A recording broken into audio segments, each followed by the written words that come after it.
shaman is one who's really dedicated to exploring the inner spaces. I mean, they've really made an effort to do this.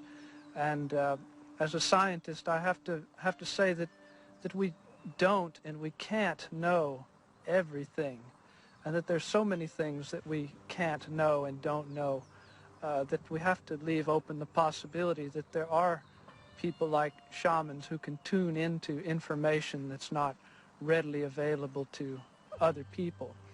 And these people have quite an important function, if for no other reason than to give us some perspective on reality. So let's say shamanism has several components. Well, this is a term created by anthropologists. Of course, the term shaman comes from the Tungus language, and it has been applied to practitioners all over the world.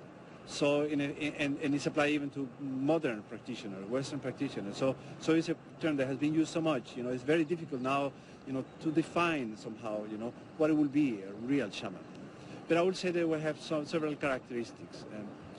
It will be a man or a woman who is able to enter a modified state of consciousness, and by means of, and in this trance state or whatever, non-ordinary state, he is able to contact spirit realm, spirit world, in the name of his community.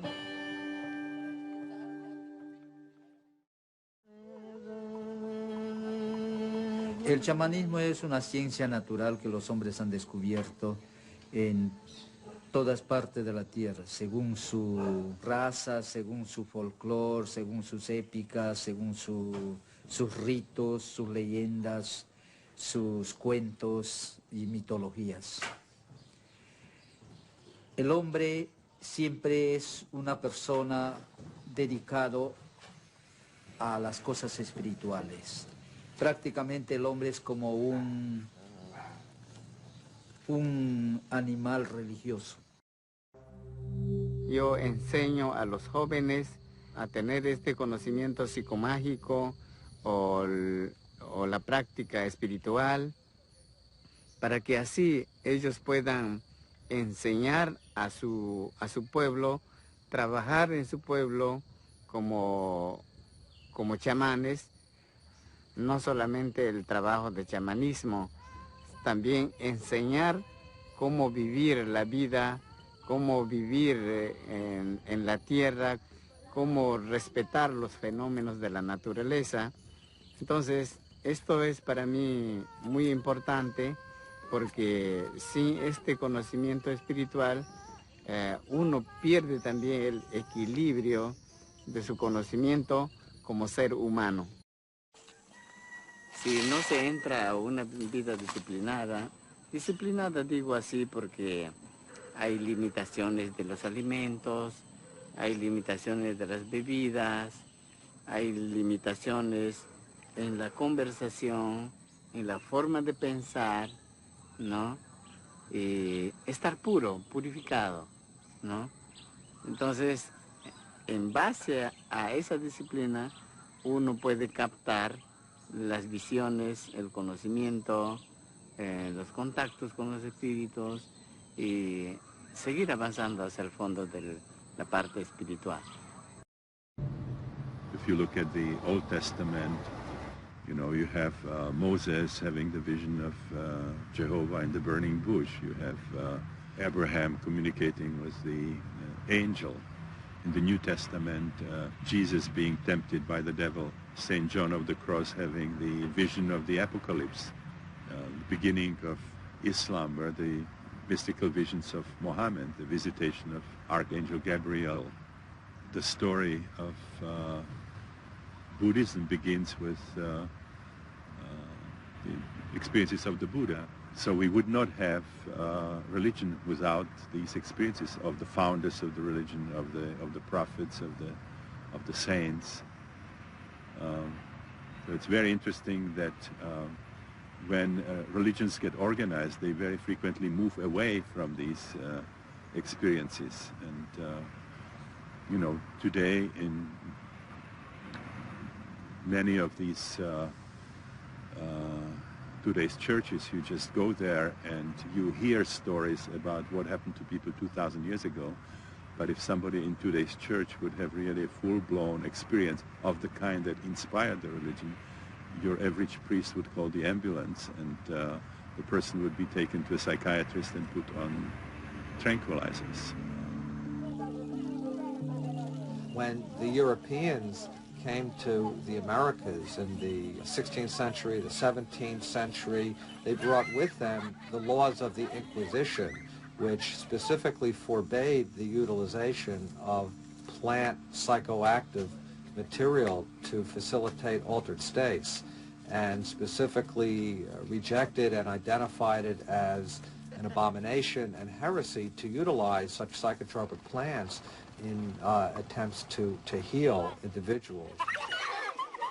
So we're not the first culture that has recoiled in horror from these altered realms that the hallucinogens open up to us. But I do believe there's a great deal we can learn from native practitioners, from the indigenous shaman, who have a lineage of generation after generation of work with this plant material, and who might very well have something to teach us. The primitives, the so-called primitives, may have a tremendous wealth of knowledge that us so-called sophisticates do not have access to, but from which we might learn and which might help us to succeed in facilitating new models of healing and understanding, which could benefit our whole society.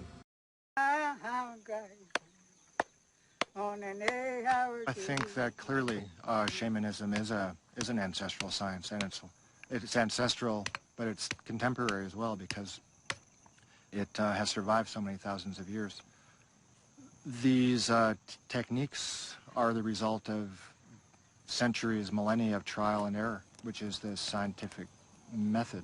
You try something, based on the results you modify what you're doing based on another outcome that you desire.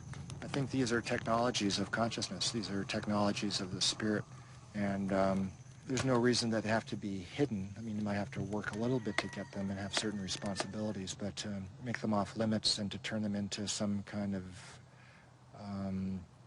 bad, shunned phenomena is just not true. It's just not fair either, really.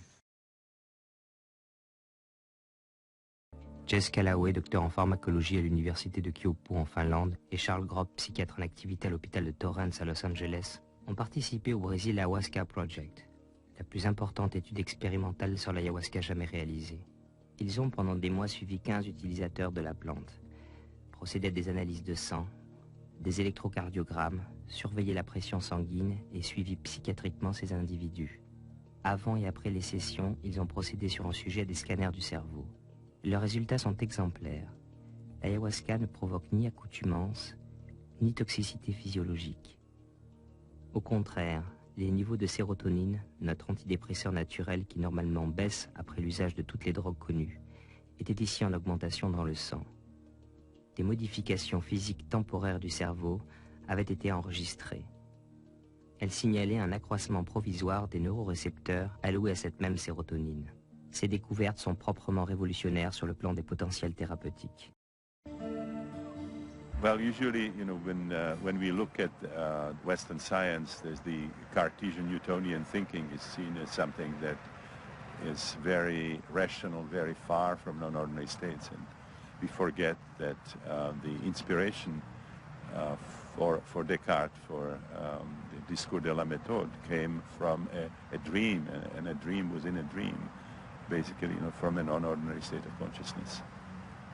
So that as long as we stay in the ordinary state of consciousness, you know, with all the scientific methods and all the scientific instruments, we are just exploring a segment of reality. And we are missing sort of a significant part of the story that is revealed in these non-ordinary states. Of course, that is the way in non-ordinary states the yogis get their wisdom. I mean, it's these people tap some kind of sources of wisdom that are not available in the ordinary state of consciousness. They show either a radically different perspective on the everyday reality, or they show us normally invisible realities that are extremely important for a really true, deep understanding of who we are and what the nature of reality is.